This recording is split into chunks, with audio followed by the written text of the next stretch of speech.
ఇప్పుడు మనం 2025వ సంవత్సరం ఫిబ్రవరి నెల 1వ తేదీ నుంచి 28వ తేదీ వరకు ద్వాదశ రాశుల్లో 8వ రాశి వృశ్చిక రాశి వారి జ్యోతిష్యం భూత భవిష్యత్తు వర్ధమానం ఎలా ఉందో చూద్దామండి. గవ్వల శాస్త్ర ప్రకారం ఈ గవ్వల శాస్త్రాన్ని లకుట ప్రశ్న శాస్త్రం అంటారు, చింతామణి శాస్త్రం అంటారు.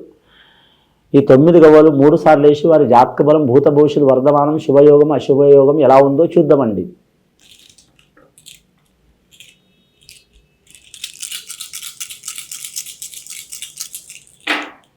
వృశ్చిక రాశి వారి జాతకంలో చెప్పాలంటే మాత్రం 6 గవ్వలు పడ్డాయండి. శుక్రమహారదశ ఉన్న వారికి కలిసి వచ్చే అవకాశాలు ఉన్నాయండి. కాకపోతే వృశ్చిక రాశి వారికి మాత్రం శుక్రమహారదశ మామూలుగా పేరు ప్రకారం అయితే ఎవరికి ఉండదండి. కాకపోతే మాత్రం 45 సంవత్సరాల నుంచి పడితే మాత్రం 45 ఏజ్ నుంచి పడితే కరెక్ట్ వీరి జాతక బలానికి 59 సంవత్సరాల వరకు మాత్రం శుక్రమహారదశ వీరికి కలిసి వచ్చే అవకాశాలు ఉంటాయండి. లక్ష్మీ కళ యోగం ఉంటుంది, అంటే స్త్రీ సహకారం ఉంటుంది. భార్య కావచ్చు, బిడ్డ కావచ్చు, అంటే వారి కూతురు కావచ్చు, లేదా అత్తమ్మ సైడోళ్ళు కావచ్చు, తదనల సైడోళ్ళు కావచ్చు, ఎవరైనా ఒకరు స్త్రీ సహకారం చేసే అవకాశం ఉంటుంది. లేదా మాత్రం వ్యాపారం చేసే భాగస్వాములు స్త్రీ సహకారం ఉండొచ్చు. లేదా ఉద్యోగం చేసే కాడ అక్కడ వాళ్ళ అది పెద్ద అధికారి స్త్రీ సహకారం ఉండొచ్చు. ఖచ్చితంగా స్త్రీ సహకారం లక్ష్మీ యోగ బలం ఉంటుందండి వీరి జాతక బలానికి.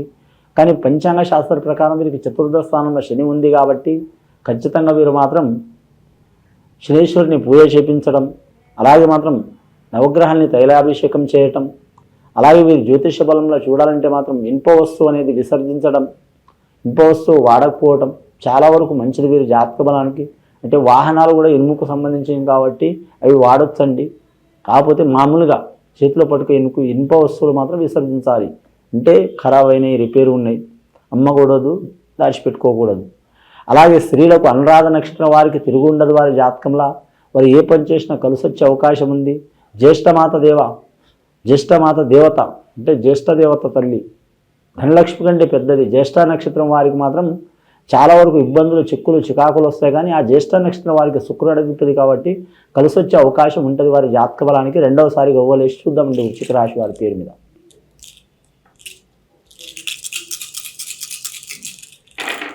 వృశ్చిక రాశి వారి జాతకంలో 5 గవ్వలు పడ్డాయండి. బుధమహారదశ చాలా అనుకూలం వీరికి. వ్యాపారస్తులకు తిరుగు ఉండదు.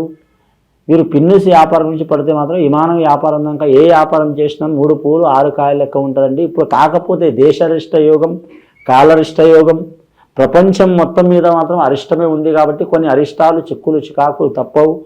కానీ మాత్రం గత కొన్ని సంవత్సరాల నుంచి ఈ రాశి వారికే కాదు ప్రతి రాశి వారికి వ్యాపార విషయంలో కానీ చాలా ఇబ్బందులు వచ్చినాయి, చికాకులు వచ్చినాయి.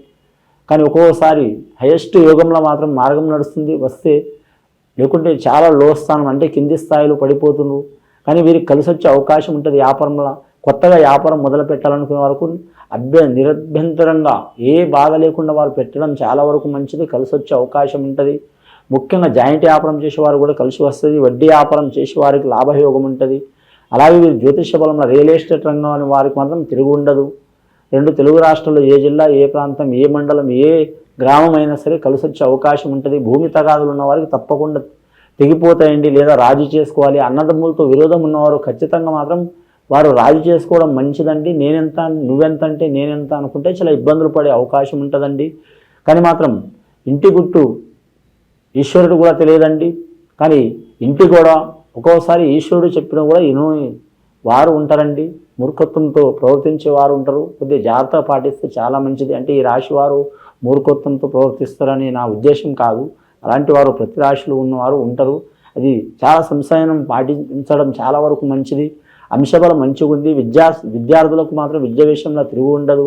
కంప్యూటర్ రంగం వారికి కరెక్ట్ మాత్రం కలిసి వచ్చే అవకాశం ఉంటుంది. మేధావి రంగం వారికి, సైన్స్ రంగం వారికి తిరుగు ఉండదు. అలాగే విద్యారంగం వారికి మాత్రం కలిసి వచ్చే అవకాశం ఉంటుంది. లెక్చరర్లు కావచ్చు, టీచర్లు కావచ్చు, ఇంకా విద్య బోధించే వారికి కూడా కలిసి వచ్చే అవకాశం ఉంటుంది. అలాగే వీరి జాతక బలానికి చూడాలంటే మాత్రం రాజకీయ రంగం వారికి మాత్రం మిశ్రమ ఫలితం ఉంటుందండి. ఒక్కొక్క సైడు మాత్రం చాలా వరకు వారికి మంగళహారతులు పట్టే అవకాశం ఉంటుంది.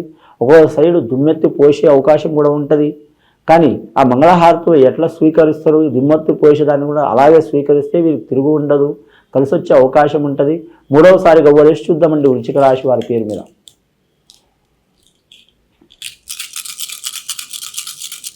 6 గవ్వలు 5 గవ్వలు పడ్డాయండి. కరెక్ట్ 11 గవ్వలు పడ్డాయి వీరి జాతక బలానికి.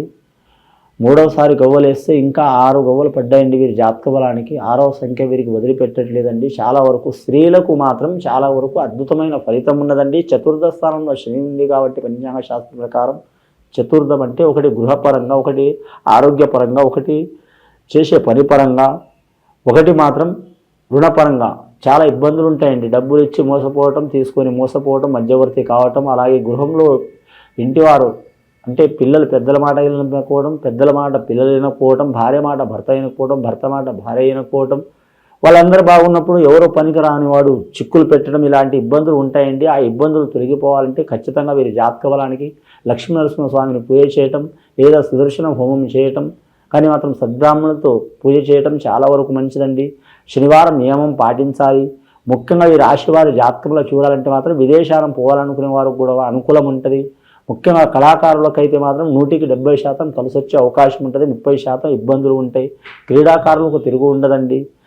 బాలికలకు మాత్రం బాలరిష్ట దోషం ఉంటుందండి. ఆరోగ్యంలో బాగలేకపోవడం, చెక్కులు చికాకులు పడటం, నెలకు ఒకసారి 6 నెలలకు ఒకసారి హాస్పిటల్ చూపించుకోవడం, ఎన్ని రకాలుగా చూసిన వారికి ఇబ్బంది రావటం, వాళ్ళ తల్లికి ఇబ్బంది రావటం, కానీ మాత్రం ఎవరికి చెప్పుకోలేని బాధ రావటం, మానసిక ఇబ్బందులు రావటం. అంటే ఎంత వయసు అంటే సంవత్సరం నుంచి పడితే మాత్రం 10 సంవత్సరాల వరకు, 12 సంవత్సరాల వరకు బాలలు అంటారు. 15వ సంవత్సరం వరకు కౌమార దశ అంటారు.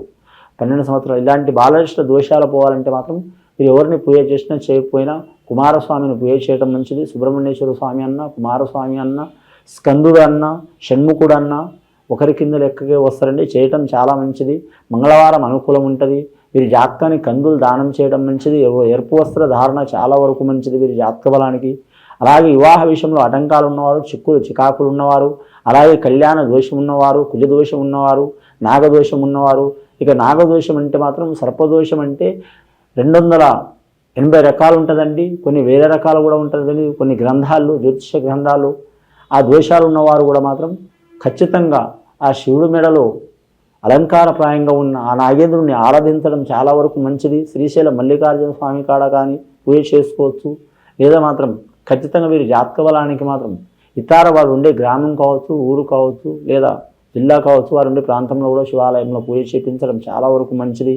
అలాగే మాత్రం స్త్రీలు రాగి చెట్టుకు, వేప చెట్టుకు లక్ష్మీ స్వరూపం, అలాగే విష్ణు స్వరూపం, అలాగే పార్వతీ స్వరూపం, అలాగే శివ స్వరూపం, అలాగే బ్రహ్మ స్వరూపం, సరస్వతి స్వరూపం, ఈ 3 దేవతలు, 3 దేవుళ్ళు అంటే త్రిమూర్తులు ఈ 6 ఈ చెట్ల ఎందున ఉంటారు కాబట్టి ఖచ్చితంగా మాత్రం ఈ వృక్షాన్ని పూజ చేయడం చాలా వరకు అనుకూలం ఉంటుందండి. అలాగే వీరి జాతకాన్ని చూడాలంటే మాత్రం శ్రీకాళహస్తి దర్శనం చేసుకొని అక్కడ ఖచ్చితంగా శ్రీకాళహస్తిని పూజ చేపించుకోవడం, అలాగే కుజదోషం, నాగదోషం ఉంటే నాగేంద్రుడు పూజ చేపించుకోవడం సద్బ్రాహ్మణులకు చాలా వరకు మంచి ఫలితాలు కలుగుతాయండి. ఇది విని చూసి ఆచరించే వారికి చాలా మంచి గొప్ప ఫలితాలు కలుగుతాయండి. శుభం భూయత్.